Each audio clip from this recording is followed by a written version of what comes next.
c'est parti. Bonjour, alors je suis là à un stand, vous voyez c'est marqué manger devrait être toujours un plaisir. Bonjour, Bonjour. je vais te laisser te présenter. Ouais, avec plaisir. Donc moi voilà, je suis Debar Émilie, diététicienne nutritionniste. Du coup, je suis en libéral et j'ai un cabinet libéral actuellement au Puy-en-Velay, au 33 boulevard Saint-Louis. Et du coup, j'interviens également à la clinique du Velay. Et en plus, dans mon travail de libéral, je fais quand même beaucoup d'interventions scolaires, d'ateliers cuisine, d'ateliers nutrition. Voilà. Alors, manger devrait être toujours un plaisir. Ouais.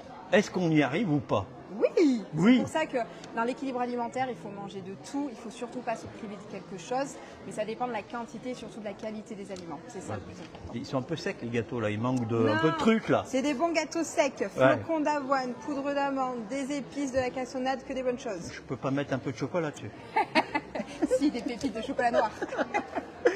Non, alors on sait aussi que tu interviens souvent sur des personnes qui ont pour les cancers. Oui, c'est ça, Voilà. avec la Ligue contre le cancer. Voilà, pour la Ligue, parce qu'on s'est croisés quand même plusieurs fois avec la Ligue.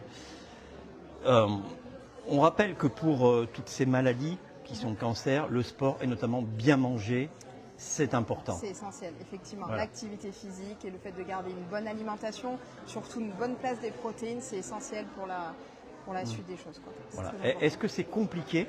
Ça, c'est une question. Est-ce que c'est compliqué aujourd'hui quand tu vois des gens qui sortent de certaines maladies, alors pas que cancer, et qu'il faut réadapter leur nourriture? Est-ce que c'est un vrai défi ou est-ce que le fait de passer par des épreuves difficiles, pour eux, ça leur paraît plus simple ou tu rencontres encore des difficultés dans ton discours pour leur dire faut manger comme ça? Oui, chez certaines personnes, ça va être compliqué. Déjà, ça dépend du traitement qu'elles ont eu. Mais s'il y a eu de la chimiothérapie, ça va pouvoir changer aussi les goûts. Donc, il y a certaines personnes qui vont être dégoûtées par certains aliments qui sont essentiels, donc c'est compliqué. Après, malgré tout, effectivement, le fait d'avoir été confronté à la maladie, les gens font plus attention à ce qu'il y a dans leur assiette. Donc, il y a du bénéfice. Tu l'as dit, tu travailles en libéral. Dans cette partie aussi, donc tu interviens pour les personnes qui seraient en surpoids. Oui. Tu vas réaiguiller. Pareil, là aujourd'hui, c'est compliqué. On plaisantait juste avant, on va citer avec certains produits de fast-food. Juste avant. Est-ce que c'est compliqué de faire changer cette alimentation? Parce qu'on sait que beaucoup de personnes aujourd'hui, on est dans des mondes modernes, dans une vie moderne. On met ça un peu toutes les sauces, mais effectivement, un fast-food tel qu'il soit, une nourriture vite faite, un plat surgelé, ça va assez vite. Oui. Est-ce que c'est compliqué de faire changer ça? Malheureusement, oui. Malgré le fait que le Covid, sur le coup, ça a fait du bien parce que les gens ont cuisiné un petit peu plus maison. Mais malheureusement, maintenant, tout ce qui est produits industriels, etc., les gens ont du mal à s'en passer parce qu'effectivement, on veut tout de suite.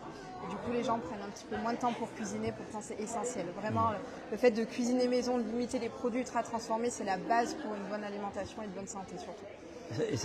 Quand tu reçois quelqu'un dans ton cabinet, ça se passe comment? D'abord, tu fais un diagnostic, voilà. Effectivement, il y a un questionnaire du coup à remplir avec moi sur les habitudes administratives, sur aussi les antécédents médicaux. Et ensuite, on voit du coup toutes les habitudes alimentaires. Et en fonction de ça, je vais mettre en place 3 objectifs. C'est des objectifs sur les modes de vie. C'est surtout pas des objectifs de kilos. Par exemple, manger lentement, diminuer la quantité de telle chose au profit d'une autre. Voilà. Et petit à petit, les objectifs ils vont changer en fonction des semaines. Voilà. Tu vas adapter, tu vas adapter des recettes aussi?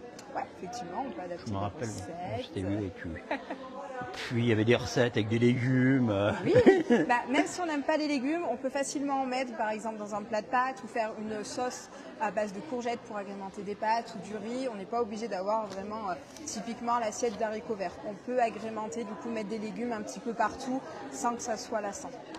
Ouais. Est-ce que aussi, alors ça c'est une autre question, mais est-ce que tu fais de la diététique pour les sportifs? Alors, est-ce que c'est une partie de ton je suis des personnes qui sont en prise de masse, etc. Mais par contre, pour les personnes qui sont vraiment en compétition ou dans un sport plus spécifique, là, je conseille vraiment d'aller vers des diététiciens du coup qui sont formés pour la nutrition du sportif, parce que c'est très très précis. Ça dépend de l'activité physique. Qu'on fasse un marathon, qu'on fasse de la natation, ça ne sera pas du tout la même alimentation. Voilà. Donc, je rappelle donc Émilie Debar, on te trouve sur les réseaux. Sur les réseaux, sur Instagram, sur Facebook, où je partage beaucoup de recettes, souvent de façon hebdomadaire, des conseils. Voilà, faut pas hésiter, même s'il y a des questions, etc. Faut m'envoyer un petit message. Voilà. Faut pas hésiter. Voilà, et prendre rendez-vous. Voilà, et Oui, puis j'ai un bon, site internet. t'as un site internet. Voilà, Tu as un site internet. en plus des réseaux, donc faut pas hésiter, ça c'est sûr. Bon, tu fais des Insta. Bien sûr, des stories. Alors moi ça va alors. On essaye d'être moderne. Tu peux entrer. C'est du Voilà. travail, mais ça marche. Ouais. Mais je me rappelle de très belles recettes. C'était que tu avais fait. Je crois que c'était au Géant. Il y a eu des très belles recettes qui étaient faites justement lors du Colon Tour. Exactement. J'ai bonne mémoire. Merci Émilie. Donc voilà, avec plaisir. Voilà.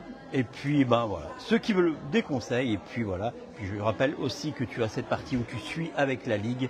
Exactement. Donc il Voilà. ne faut pas hésiter à passer la porte de la Ligue contre le cancer si c'est quelque chose sur lequel vous êtes confronté. Voilà. Il y a des ateliers cuisine une fois par mois les mercredis et on propose aussi des soins oncologiques de support, du coup des consultations Voilà. qui sont complètement pris en charge par la Ligue. Voilà, important de rappeler que la Ligue a un budget Voilà. et qu'elle prend en charge des soins de support Exactement. pour la 3 fois par an. diététique, pour des choses, pour le sport. Pour la Voilà. psychologie, etc. Merci Émilie. Merci beaucoup. Ah.